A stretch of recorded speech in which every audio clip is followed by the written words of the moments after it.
Hi, my name is MBHerkert, and I'm the State Archivist for the State of Oregon.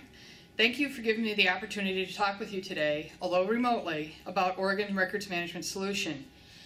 I would like to start by giving you a little bit of background as to how we got to where we are today.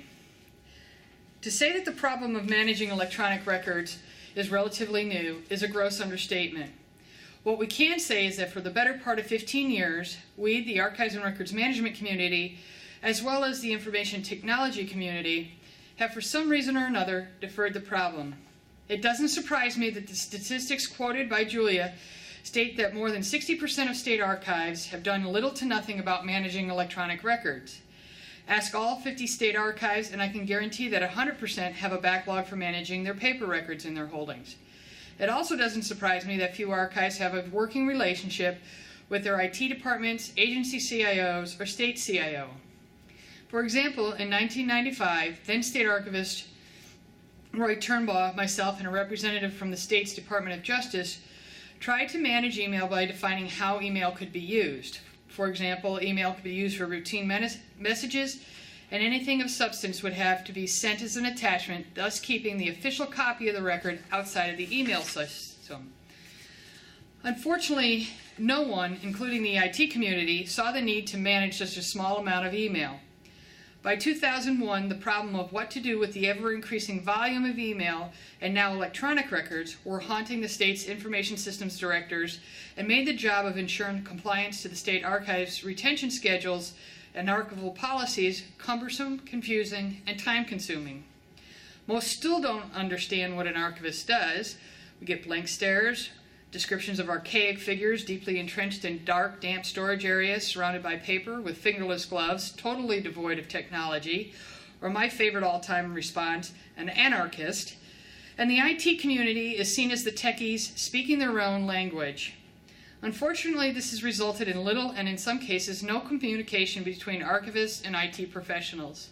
If I had a nickel for every time I heard IT claim storage is cheap, why delete anything, or an archivist stating we could potentially be destroying an historical record, so we better wait until we have foolproof solution, and we would be retired and living in a warm, sunny climate with ocean access off my back porch. What this has done is create a problem of virtual hoarding exponentially worse than any episode of Hoarding Buried Alive has ever broadcast. Since I didn't get those nickels and I cannot retire, and since as employees, especially the directors of the Secretary of State's divisions, are not likely to sit and wait for a solution to drop into our laps, I explained how we developed Oregon's records management solution. Our process. First, we started by marketing and rebranding the archives. Archivists have always seen themselves as crusaders for preserving history. Archivists know that without documenting the past, we are lost as a society and destined to repeat the same mistakes over and over again. Besides, we have cool stuff.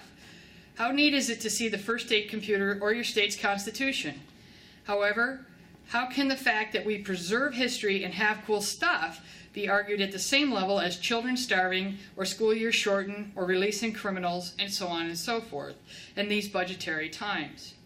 In reality, what are archivists and records managers? We are the state's information manager and information broker.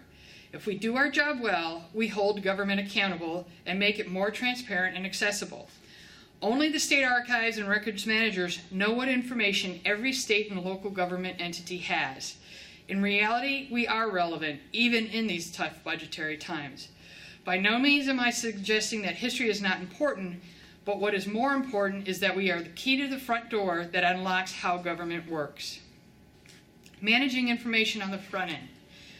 Early on, we determined that in order to manage the massive amounts of electronic information being created and sent within government was too much to handle on the back end. After all, we have a backlog for processing paper records, and as if on cue, we received over 10 gigabytes of email in 2003 when then Governor John Kitzhaber, our first governor to use email, left office. Shortly after he left, we received a request to search his email, and what we found was tens of thousands of difficult-to-search PST files that included public records, but also jokes, after-hour eating invites, general mailings, and on and on.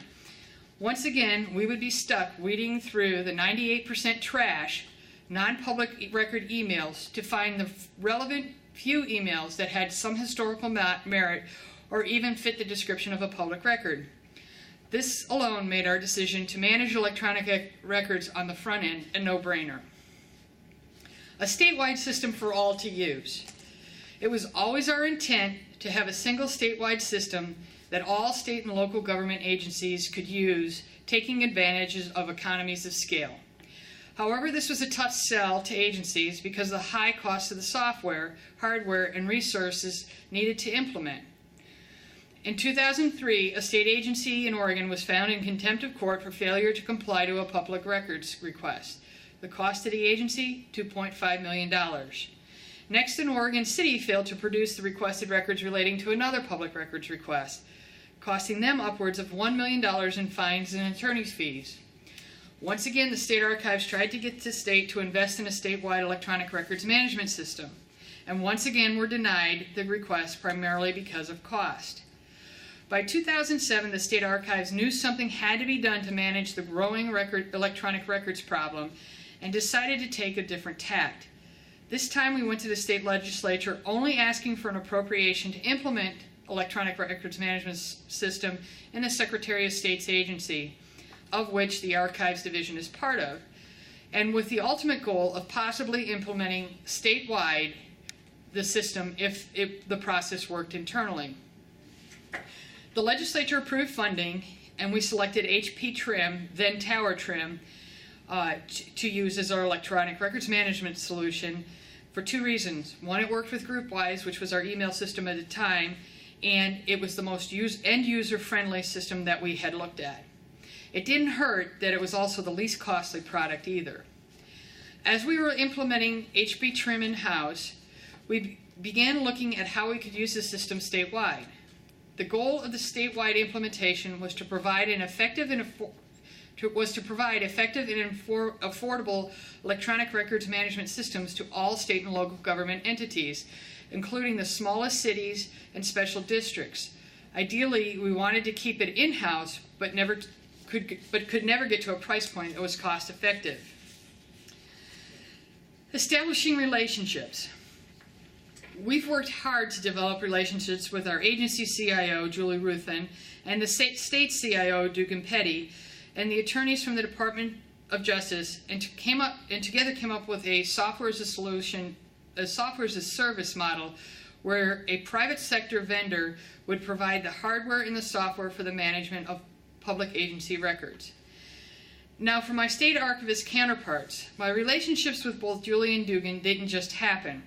It took work and a lot of meetings, and I needed to prove to them that I knew what they were saying and that I could communicate to them the need to manage government information and making government information more transparent and accessible. I'm not quite sure that Dugan knew what he was getting into when we first met and started the conversations. However, I am eternally grateful that he listened, understood what I was proposing, was a business issue that had a technological solution, and was willing to work with the Secretary of State's agency in building a workable solution. Thank you, Dugan. The SAS model. We ensured that through the request for proposal and contracting processes that we had a private government cloud where participating agencies retained custody of their records, followed authorized retention schedules, and were able to control the access to the records based on existing statutes, rules, and policies. The vendor would then be responsible for the hardware, software, and help desk, and the archives and the participating agency would be responsible for retention, file classification, roles, and training on the use of the electronic records management system. Thus was born the Oregon Records Management Solution, or ORMS, where the Secretary of State paid almost $1 million to buy and implement HP Trim, and where we were paying $75.56 per user per month in maintenance fees, ORMS would cost users $0 in startup costs and a monthly fee of $37.02 per user. This price point will decrease as more users come on, hitting a low point of $10.54 per user per month. In addition, the user works with the State Archives records management staff to input retention schedules, tie the schedules to file classification, establish roles, train staff on getting records into and out of TRIM, and the use of other features of the software as well. Since we went live in May of 2011, we have 4 state agencies, 1 county, 1 special district, and 6 cities who have signed on to use ORMS. The largest agency, the Department of Human Services, with a potential of 3,000 plus users, and the smallest agency, the City of Dundee, with 11 potential users, are finally on an even playing field when it comes to managing the records. Lessons learned. So what have we learned throughout this process? A lot. And here are a few of the more important lessons. First is the need for careful evaluation and oversight of ERMS projects. Know what you want the system to do and make sure it can do it for you. Implementing an ERMS requires a change in behavior and is a great opportunity to update and change outdated or less effective business processes. However, you should not change your business process just because the software cannot accommodate what you want to do. In my opinion, this will guarantee failure. Our organization looked at over half of the DoD 5015.2 certified products to see what their strengths and weaknesses were. We went to organizations that had implemented the product or were in the process of implementation and interviewed not only the IT staff but the end user as well. In the end, it was the feedback of the latter group that carried the most weight. For us, software as a service was the only way to go, considering that cost effectiveness was one of our top priorities. This option is working because our agency CIO and the state CIO are well versed in SAS solutions. In addition, we were able to write a contract that ensured all public agencies would not lose custody of their records. This is in large part happened because we got all the necessary players together. CIOs, business services, contracting, attorneys, agency director, in our case the Secretary of State, and the records managers at the onset of the project. I'm not saying that this will eliminate all of the problems you may face. We have still had some major roadblocks to overcome. Ironically, the largest was getting statewide procurement aboard. Ultimately, we reached a point where everyone was on the same page and the experts could talk to the experts. Levels of security vary from agency to agency, and at some point someone will forget about firewall or other security measures that during implementation will ultimately affect how it goes. And ultimately they will also blame the new kid on the block, in this case ERMS, for the security and firewall activity not working. When this happened with our first pilot agency, our vendor very patiently went through everything on their end to ensure that ERMS was not the cause of the problem. Despite much protestation to the contrary, the pilot agency discovered a third firewall that they had forgotten about. Once addressed, the ERMS worked fine. It was frustrating, but it's a reality of the process, so don't get discouraged. Changing behaviors is a necessity of this process, and I can guarantee you that not everyone will like it. Be consistent and patient, and have upper-level management support. Every pilot agency has had their upper-level management, county commission, or city council approve this program before implementation. Electronic records management solutions do not come overnight. In fact, we have spent the better part of 15 years not managing our electronic records, costing our organizations thousands, if not millions of dollars in storage and litigation costs, becoming virtual hoarders in fear of being sued and making manual management of electronic records virtually impossible.